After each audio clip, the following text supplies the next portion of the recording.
Bismillahirrahmanirrahim. Alhamdulillah hamdan katsiran thayyiban mubarakan fi kama yuhibbuna rabbuna wa yarda. Asyhadu an la ilaha illallah wahdahu la syarikalah wa asyhadu anna Muhammadan abduhu wa rasuluhu alladzi la nabiyya ba'da amma ba'du. Allahu akbar. Allahu akbar. Allahu akbar. La ilaha illallah wallahu akbar. Allahu akbar. Walillahil hamd. Kita lanjutkan pembahasan Taisir Karimir Rahman fi Tafsir Kalamil Mannan yang ditulis oleh Syekh Abdurrahman bin Nasir As-Sa'di. Kita masih di surat Al-Hajj ayat yang ke-8 sampai dengan ayat yang ke-10. Di ayat yang ke-8 kita sudah membahas bahwa orang-orang kafir itu mereka menggunakan 3 kebodohan untuk mendebat tentang Allah. Yang pertama, bighairi ilmin, tidak punya logika berpikir atau tidak punya rasionalitas, tidak ada pengetahuan. Yang kedua, walahudan, tidak punya dalil, tidak punya petunjuk yang jelas. Yang ketiga, wala kitabi munir, tidak punya sandaran kitab suci otentik atau referensi sebagai penerangan. Berikutnya kita akan lanjut ke ayat yang ke-9. A'udzubillahi minasyaitonirrajim. Tsaniya fihi, dengan memalingkan lambungnya, liyudilla, untuk menyesatkan, angsabilillah, menyesatkan manusia dari jalan Allah. Lahu fid dunya khizyun, dia mendapatkan kehinaan di dunia. Wa nudhiquhu yaumal qiyamatil adzabal harik, dan di hari kiamat kami merasakan kepadanya azab neraka yang membakar. Berikutnya adalah ayat yang ke-10. Zalika, yang demikian itu, bima qaddamat, adalah disebabkan, yadaka, yang dikerjakan oleh kedua tangan kamu dahulu, wa annallaha, dan bahwa Allah laisa bidzallamin lil abid, sekali-kali bukanlah penganiaya hamba-hambanya. Di dalam tafsir As-Sa'di, beliau menjelaskan tsani'at fihi, memalingkan lambungnya, artinya memiringkan badan bagian samping dan lehernya. Ini merupakan bentuk kiasan atau kinayah yang berarti keangkuhan mereka terhadap al-haq atau kebenaran dan pelecehan mereka terhadap sesama manusia.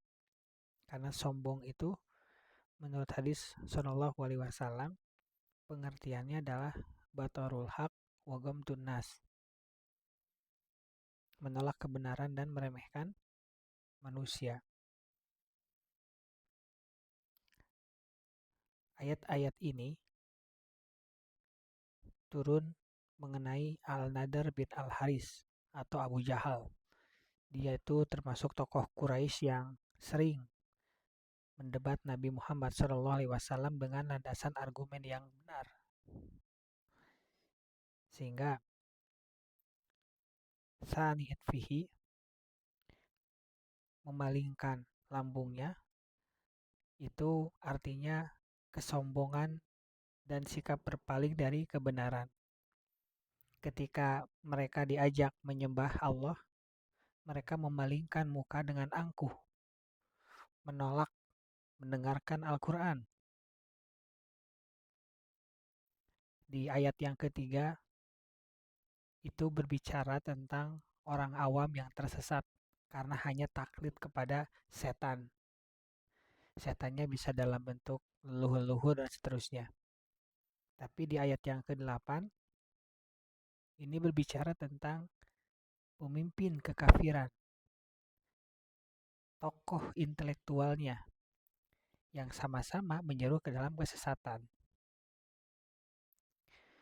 Dan di ayat yang ke-8 sudah dijelaskan cara mereka mendebatnya. Bighairi ilmin, wala hudan, wala kitabim munir. Kemudian Syekh menjelaskan lebih lanjut, dia merasa gembira dengan ilmunya yang tidak berguna dan merendahkan para pembela kebenaran dan kebenaran yang mereka sandang dengan tujuan liyudilla, menyesatkan orang-orang agar orang-orang yang diajak itu menjadi bagian orang yang mempropagandakan kesesatan. Dan termasuk dalam konteks ini semua tokoh kekufuran dan kesesatan. Dan di dalam ayat yang ke-9, ayat ke-10, orang-orang kafir, Abu Jahal, di antara penjelasan para ulama kenapa ayat ini turun, dia itu menyembunyikan maksud buruknya. Atau dia itu bersikap takabur yang berlebihan. Sampai-sampai badannya meliuk, sombong. Dan apabila kita masukkan ke dalam konteks modern saat ini, ayat ini menyindir para pemikir, para kritikus, para ilmuwan yang mengatasnamakan bahwa pendapat itu bebas. Bahkan untuk meruntuhkan nilai-nilai ketuhanan. Maka kita kenal adanya liberalisasi. Untuk masuk surga itu tidak harus Islam. Karena semua agama menyuruh kepada hal yang baik. Sehingga apapun agamanya, pada akhirnya dia akan masuk surga lagi. Nah, ini adalah contoh argumen yang kosong dari metodologi ilmiah yang valid. Istilah di ayat yang ke-8, bighairi ilmin. Argumen tersebut juga hampa dari kesucian hati. Di ayat yang ke-8 disebutkan wala hudan. Dan juga yang pasti lepas dari panduan wahyu. Kitabim munir. Dan memalingkan leher, memalingkan badan, itu menggambarkan sosok yang tidak mau melihat kebenaran karena merasa dirinya itu besar, terlalu besar. Maka di akhir ayat ini, sebagaimana saya menjelaskan, Allah menerangkan hukuman duniawi dan ukhrawi yang mesti mereka rasakan, yaitu lahu fid dunya khizyun, ia mendapat kehinaan di dunia.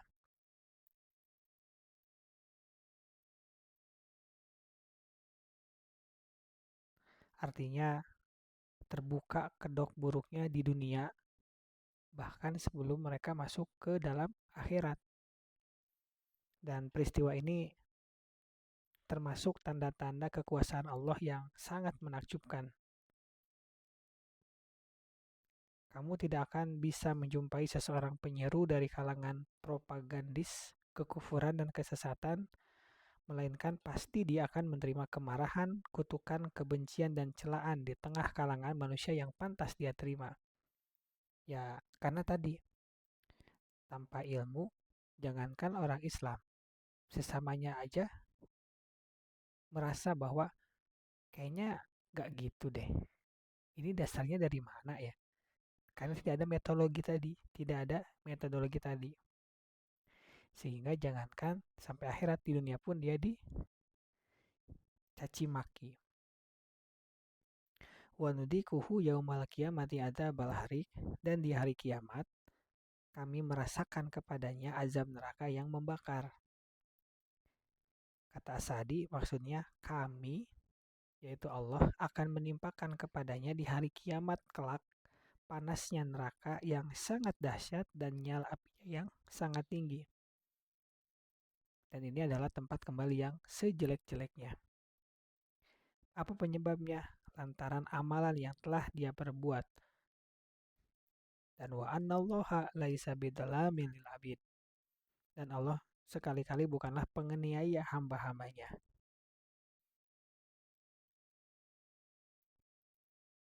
Ini merupakan keadilan mutlak yang Allah miliki.